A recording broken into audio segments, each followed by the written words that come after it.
Galera, a partir desse momento nós vamos falar de dois fenômenos muito importantes, tanto para a nossa prática oral quanto para a nossa prática escrita. São os fenômenos da concordância verbal e nominal. O material do professor Jorge Viana sintetiza para nós as ideias básicas a respeito disso, e aqui em dois vídeos eu vou também tentar simplificar ao máximo possível algumas ilustrações, alguns exemplos que vão favorecer a compreensão de vocês a respeito desse conteúdo. Lembrando que quando eu consigo realizar essas concordâncias dentro dos meus textos, eu vou conseguir formalizar esses textos. E se não houver essa concordância, logicamente, eu estarei aí por cair na informalidade desse texto. O que acontece? O que nós temos aqui? Vamos pensar. Primeiro, eu tenho a concordância nominal. Quando eu me refiro à concordância nominal, estou me referindo à concordância de nomes. Lembrem então que nós vamos precisar acionar aquele nosso conhecimento a respeito dos artigos, adjetivos, numerais, pronomes e adjetivos. Por quê? Acontece que essas 5 classes sempre vão concordar com o substantivo. O substantivo é o cara aqui, tá? Ele é o centro, é o bambambam. Vão concordar de que forma? Essas 5 classes de palavras devem concordar em gênero, masculino, feminino, número, singular, plural.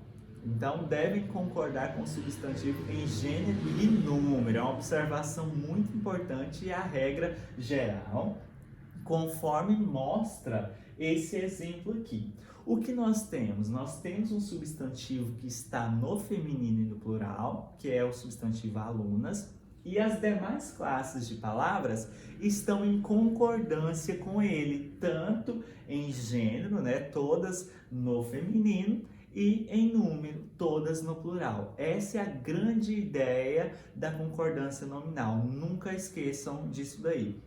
Porque à medida que você lembra dessa regra geral, você sempre vai conseguir manter ali um alinhamento, né, uma concordância entre as palavrinhas do seu texto, tanto na fala quanto na escrita. Obviamente, nós temos algumas regrinhas particulares que vocês vão encontrar nesse material. Na minha fala eu vou mencionar algumas bem rapidamente. Vamos pegar aqui o é proibido. É proibido tem 2 situações possíveis. Em uma, nós vamos ter é proibido a entrada, professor, o sujeito é entrada, tá? É o nosso substantivo também. O que acontece com o proibido, que é o adjetivo? Nesse caso, não concorda, não vai para o feminino, porque a palavra entrada não está determinada por um artigo. A partir do momento que eu digo a entrada, o que vai acontecer com o adjetivo proibido? Ele vai para o feminino. É proibida a entrada. Existem muitas festas que colocam aquela plaquinha lá de forma equivocada. Começa a prestar atenção, viu? Vamos aqui com o necessário, tá? Acontece a mesma coisa, necessário, prudência na estrada. Prudência, palavrinha feminina, mas por que necessário não foi, professor? Porque eu não tenho uma determinação da palavra prudência. Vamos pensar, é bom? É bom cerveja? É bom cerveja. Ah, professor, posso usar dessa forma? Pode, sabe por quê? Eu não estou dizendo a cerveja. A partir do momento que você disser a cerveja, você vai ter que usar boa. Abaixo, o que nós vamos observar? Palavrinhas aqui de curiosidade. Obrigado. O que acontece? Questão de gênero. As mulheres dizem obrigada tanto para outras mulheres quanto para os homens. Os homens dizem obrigado tanto para as mulheres quanto para outros homens. Pronto, acabou. É uma regra da concordância. Anexo. A palavra anexo tem variação, ela tem flexão. Eu posso usar anexos, anexas. Anexas vão às páginas. Anexos estão os arquivos. Agora, se vocês optarem pela expressão em anexo, ela nunca vai sofrer variação.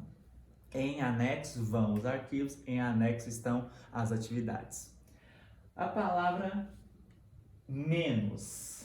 tá? Curiosidade. Professor, menos existe? Eu acredito, como linguista, que existe porque existem pessoas que usam. Se está usando é porque existe, não tem como usar uma coisa que não existe. Mas, do ponto de vista gramatical, nós sabemos que é muito inadequado, principalmente para situações formais. O que você deve observar? Deve observar que menos refere-se, né, significa um pouco e é um advérbio. Então, quando você for usar em algumas situações meio cansada está ok, mas se você disser meia cansada, eu vou ficar na dúvida, porque meia refere-se à meia que nós usamos no pé? Fica o questionamento. Observação então, quando o meio for advérbio, você não deve usá-lo no formato no formato da palavra meia, tá? Eu só vou usar meia quando se referir a quantidade, meia hora, meia pizza, tá? E nesse caso eu posso falar perfeitamente meio copo, porque copo é masculino e eu estou falando da metade. Professor, meio-dia e meia ou meio-dia e meio? O padrão é dizer meio-dia e meia porque eu estou me referindo à quantidade. Nunca mais esqueçam disso. Alerta. Fiquem alerta. Eu não vou dizer fiquem alertas. Abaixo, vamos a outros, né? Vamos aqui. Quando vocês observarem as seguintes ocorrências, quando vocês tiverem primeiramente o adjetivo e depois substantivos, nós vamos ter algumas possibilidades de pensar isso daí. Se eu tenho primeiramente ma, que é um adjetivo, aqui hora e lugar são os substantivos. Esse ma vai concordar com o que está mais próximo. Lembrando que eu estou explicando de uma situação quando o adjetivo está primeiro que os substantivos. Aqui, por que eu alterei?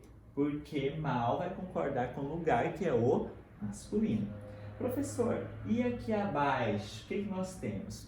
Quando vocês tiverem dois substantivos ou mais, ou estiverem pluralizados, esse adjetivo pode concordar com o que está mais próximo, nesse caso concordou com o aluno, ou pode concordar no plural geral, tá?